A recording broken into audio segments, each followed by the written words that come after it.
Negara-negara maju yang pendidikannya maju nih, Finlandia dan lain sebagainya, nggak ada satupun menggunakan instrumen militer.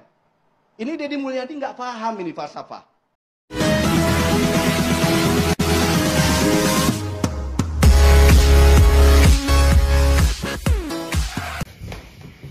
Assalamualaikum warahmatullahi wabarakatuh. Kembali lagi bersama Doyan Jajan Santuy. Pagi kali ini aku mau mereaction sebuah video yang mana ini tentang lagi-lagi KDM, Kang Deddy Mulyadi, yang mana telah viral di negara Finlandia, guys. Seperti apa videonya tentang hujatan maupun kritikan dari orang-orang yang tidak suka dengan kebijakan Kang Deddy Mulyadi. Kita lihat videonya seperti apa. Ini dia. Negara-negara maju yang pendidikannya maju nih, Finlandia dan lain sebagainya, nggak ada satupun menggunakan instrumen militer. Ini Deddy Mulyadi nggak paham ini falsafah. Jangankan Deddy Mulyadi, jangankan ibu-ibu ini ya, Deddy Mulyadi aja nggak paham tentang falsafah. Jadi saya nggak perlu mendebat ibu ini. Hai, salam kenal. Namaku Diana. Itu si bapak berbaju kuning. Ya maaf ya Pak ya. Bapaknya itu bilang contoh negara-negara maju seperti Finlandia, begitu. Kebetulan aku tinggal di Finlandia, Cinta. Jadi si bapak ini bilang kalau di negara maju itu nggak ada tuh anak nakal yang dikirim ke barak militer, Cinta. Nah, pertanyaan saya, bapak tahu dari mana? Apakah bapak sudah melakukan survei? Apakah bapak sudah ngecek di Finlandia itu seperti apa mengurusi anak-anak nakal? Begitu ya Pak ya. Di sini saya mau bantu menjawab Pak. Kebetulan saya kerja di TK. Nah, kebetulan kedua, TK saya itu satu gedung dengan sekolah anak-anak yang nakal ini. Jadi mungkin namanya berbeda, bukan barak militer. Tapi di sini tuh namanya adalah kayak family center gitu, ada bahasa Finlandianya sendiri. Nah, family center ini sistemnya kurang lebih sama.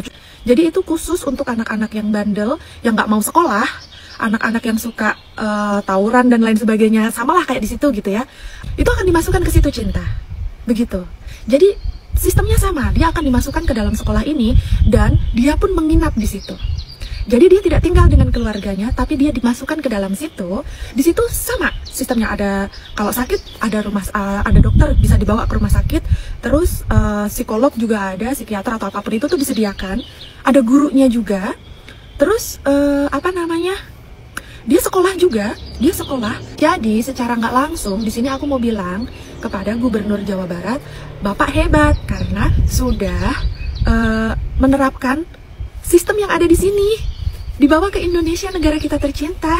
Begitu. Jadi untuk aku pribadi, aku bukan masyarakat Jawa Barat, aku adalah orang Sumatera yang tinggal di Finlandia. Jadi nggak ada urusan dengan politik. Aku hanya ingin ngasih tahu, menginformasikan kalau sistem itu tuh luar biasa, hebat gitu, dan itu keren. Jadi di sini anak-anak nakal juga akan dikirim, cuma bukan dikirim ke barak, tapi dikirimnya ke family center. Dan satu, orang tua nggak tinggal di situ ya, orang tua bisa nengokin seminggu sekali atau berapa hari sekali, begitu.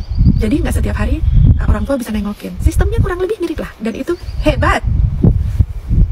Nabi Muhammad deh ngabebaskeun perbudakan. Naon harti mah sifat-sifat bubudakeun, sirik, bidik, jail, kaniaya, iren, pangasten, dudupak, rurumpak, tekaupan, tepayaan, keket mengkene, cap jage, merege hese. Eta teh bubudakeun, kudu merdekakeun, islamkeun. Ari islamkeun teh naon? Salametkeun. Ai salametkeun teh naon? Nu tadi sumerah diri ka Gusti, hormat ka papada jalmi, ajeg keyakinan diri, micinta lemah jeung cai, nebarkeun silaturahmi. Jelema merdeka, wah kasihan, wah kamelang. Eta duit bikeun dan nu Gusti bikeun, komo duit negara bikeun. Nah, mungkin bicara tentang Gubernur Jawa Barat, kalau diperhatikan ada upaya-upaya membuat perubahan menjadi lebih baik. Dari sisi ini tentunya kita harus dukung, bukan gubernurnya si A, si B, si C. Kepada semua pemimpin, hendaknya kita punya cara pandang yang sehat. Baik itu saya dukung atau tidak saya dukung. Adapun yang disebutkan tadi jika betul, karena kami juga belum bertemu langsung tapi mendengar beritanya dari teman-teman, bahwasanya memang itu bisa jadi termasuk bagian daripada ijtihad beliau, dari dia meninggut dari sisi ingin mensejahterakan rakyat. Maka perlu kita sanjung dong tentang sisi ini. Adapun sisi kesalahan yang lainnya, dan memang bukan malaikat.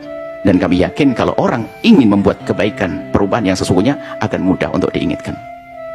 Kalau Anda misalnya, kalau pemimpin Anda seorang dokter, lalu dia berbicara tentang ilmu kedokteran, lalu benar, lalu di saat nyinggung urusan agama salah, ya memang dia bukan bagiannya. Tinggal mengingatkan saja tanpa harus kita bodoh-bodohkan, mohon maaf. Ini kan cara hidup yang baik. Ya, kita ingin membangun semacam ini. Kita sudah bosan di media ini dengan caci maki, olok-olokan antara ustadz dengan ustadz, ini dengan ini dan sebagainya. Jadi sepertinya yang dibidik adalah bagaimana mensejahterakan dengan menyalurkan bantuan yang tepat. Nah, tepat ini tentu tepat dari kita yang memilah-milih di saat memberikan, dari sisi lain yang ditepat-tepatkan, disesuaikan. Nah, tadi dalam irama menyesuaikan, sehingga ada himbauan barangkali kalau betul untuk vasektomi. Apakah boleh demikian ini? Tujuannya benar, kalau salah caranya tinggal kita benarkan seperti apa nantinya, gitu saja. Jadi jangan sampai terjadi polemik panjang lalu caci maki, kita tidak merindu untuk itu semuanya. Yang jelas bahwa melakukan vasektomi, jika memang tidak bisa tidak membuai atau pemandulan selamanya, itu tentu tidak diperkenankan, seolah mendahului Allah, pasti anaknya bakal besar, anaknya bakal hidup dan sebagainya. Kalau ternyata masih ada bisa kembali, itu pun juga proses berat, biaya juga, itu kan juga mengeluarkan uang lagi dan sebagainya. Maka alangkah mudahnya jika diberi edukasi untuk mengatur kehamilan dengan cara selain itu, yang ulama tidak berbeda pendapat, ulama tidak menyalahkannya. Dan insya Allah ini kalau ini sampai kepada pemimpin kita, gubernur, insya Allah, karena beliau memang seolah-olah ingin, memang saat ini ingin membuat perubahan, maka kami yakin akan didengar.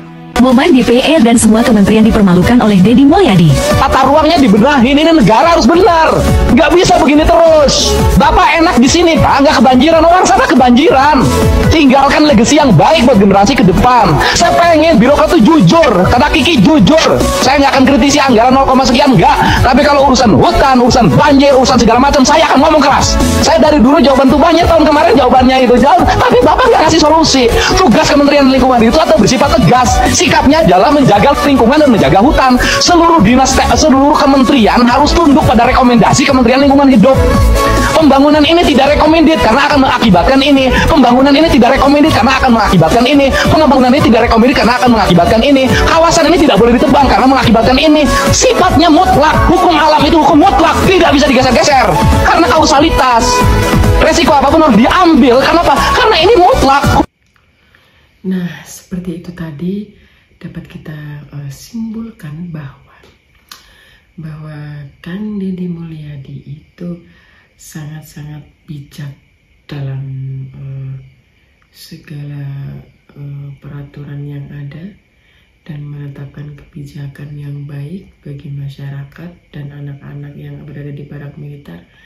Ini malah ada bapak-bapak baju kuning yang berkomentar atau mengkritik Pak Deddy Mulyadi bahwa itu tidak ada di Finlandia sekolah atau anak nakal yang disekolahkan di barak militer. Ternyata ada, guys, ada yang disekolahkan di barak militer, tapi namanya bukan barak militer gitu ya. Oke, seperti itu. Cukup. Terima kasih yang sudah menonton. Jangan lupa di like, komen, dan subscribe. Wassalamualaikum warahmatullahi wabarakatuh.